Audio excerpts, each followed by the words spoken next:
Under a warm afternoon sun, the orchard behind Florence Randall's cottage looked serene. Fruit trees swayed in the breeze. Birds hopped among the branches.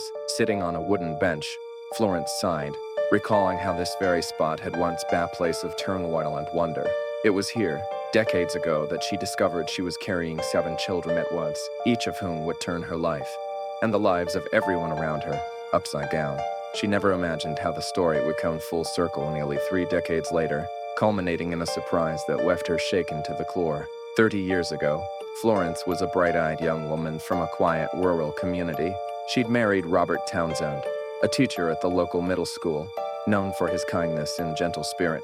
Florence, a petite white woman with auburn hair, and Robert, a tall black man with a commanding yet soft-spoken manner, had faced their share of raised eyebrows in their small town, but they built a worn, inviting home on farmland Robert had inherited. For several years, the couple tried to start a family without success. They sought medical advice, tried alternative remedies, and prayed. Eventually, a specialist recommended in vitro fertilization, IVF. Though it was expensive and nerve-wracking, they decided to give it one shot. The clinic's tests indicated only slim odds of success. Nonetheless, Florence held on to hope, the faint possibility of welcoming a child. She braced herself for heartbreak. When she noticed early pregnancy symptoms, Florence tried to stay level-headed. Maybe it was just the medication, but a follow-up ultrasound at the clinic made jaws drop. The doctor counted not 1, not 2, but 7 heartbeats. Florence and Robert were stunned. Seated in a cramped exam room, they stared at each other in wide-eyed disbelief, tears welling up. The doctor explained the risks: premature birth, potential complications for mother and babies. She recommended selective reduction, a procedure that would reduce the number of embryos to lessen the dangers. But after tearful discussions, Florence and Robert declined, determined to give each embryo a chance. Family and friends were astonished. Some marveled at the miracle pregnancy, while others worried for Florence's health and the unborn children's well-being.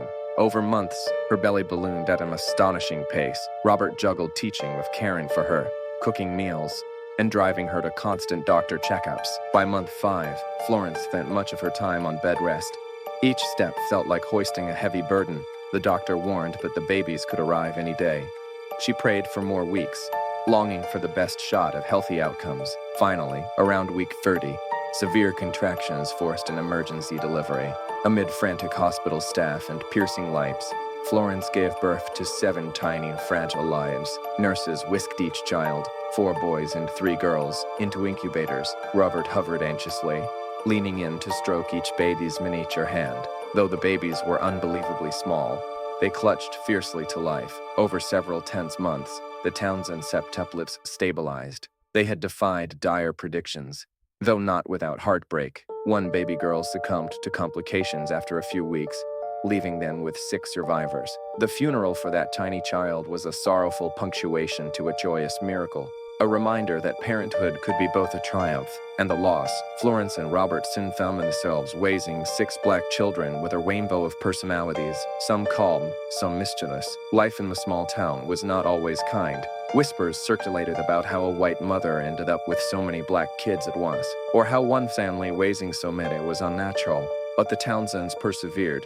channeling their energy into caring for the brood. Sleep became a rare luxury. Finances were perpetually tight, and the orchard that Robert's parents once tended gradually transformed into a playground for the kids. Each day, the children grew stronger and more distinct. Toby loved painting messy artwork on the barn walls. Averson lullabies at age 4. Isaiah hammered nails into planks. Sienna climbed trees with fearless curiosity. Marcus devoured storybooks, and Leah danced in the orchard as though no one was watching. Robert's teaching salary barely covered the basics. Florence started working from home, mending clothes, crocheting baby items for neighbors. She stayed up late, crocheting by a flickering lamp, drifting off with a needle in hand. In these moments, her heart brimmed with a complex swirl of exhaustion, love, and gratitude. She also felt pangs for longing for the daughter they lost, a ghost lingering memory of what might have been.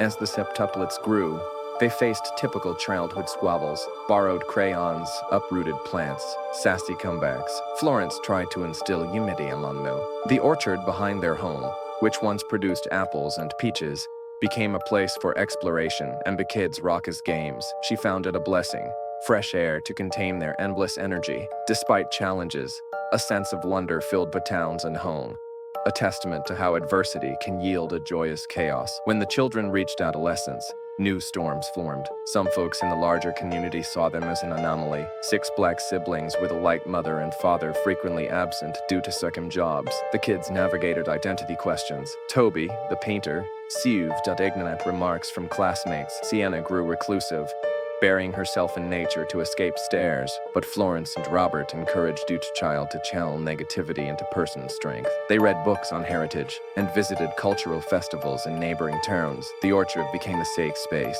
where the kids sprawled under apple trees, exchanging stories of their future dreams. Toby, the artist, Ava, the singer, Marcus, the writer, and so forth. As they turned 18, each child found a path. Some left for college, some discovered trades or pursued traveling. The nest emptied in verse. For Florence, life quieted drastically. She reveled in the orchard's hush, but also found an odd emptiness. Robert's health began faltering. Decades of juggling multiple jobs taxed him. He retired from teaching, and Florence sold crocheted items online. The orchard's fruit yields declined, and ironically, the orchard shrank in importance as they managed to pay off their mortgage. But let the land rest. Time marched on. The siblings visited for holidays, careers blossoming. Toby exhibited in art galleries. Sienna became an environmental researcher. Marcus published a novel referencing orchard memories. Ava sang in local clubs. Leah did community outreach. Isaiah started a carpentry business. Meanwhile, Florence felt they had weathered storms. Life took on a calmer tone, but an unforeseen shock awaited. On a crisp autumn day, nearing the 27th anniversary of the septuplets' birth, Florence received a letter from an attorney's office. The message, a private lab, had uncovered a mistake in the IVF process. Further testing indicated that Robert's sperm was not used for all 7 embryos. A laboratory mishap had inadvertently combined dillers. The one daughter who passed away had indeed been fathered by Robert, but for the 6 living children, at least half of them come from a different paternal sample. The letter included a formal apology, an offer of monetary compensation for emotional distress. Florence's hands shook. She read, reread. Her mind reeled. She'd known them all as Robert's children. Robert had believed it too. They formed an unbreakable bond. Her eyes welled with tears at the notion that the father of the living children might be some unknown donor. Robert was gone, having passed away quietly the previous winter from a sudden heart attack. He never learned about this, and she realized the kids, who were 27, believed they were Robert's blood, were partly fathered by a stranger. Her body trembled with conflicting emotions: betrayal that the fertility clinic had made such a grievous error, fear about how her children would react, and heartbreak imagining Robert's face if he'd known. She stared out the window at the orchard, once the family's bustling playground, now gold and brown in the changing season. She realized the orchard's silent presence symbolized how families can be rooted in love, not just genetic.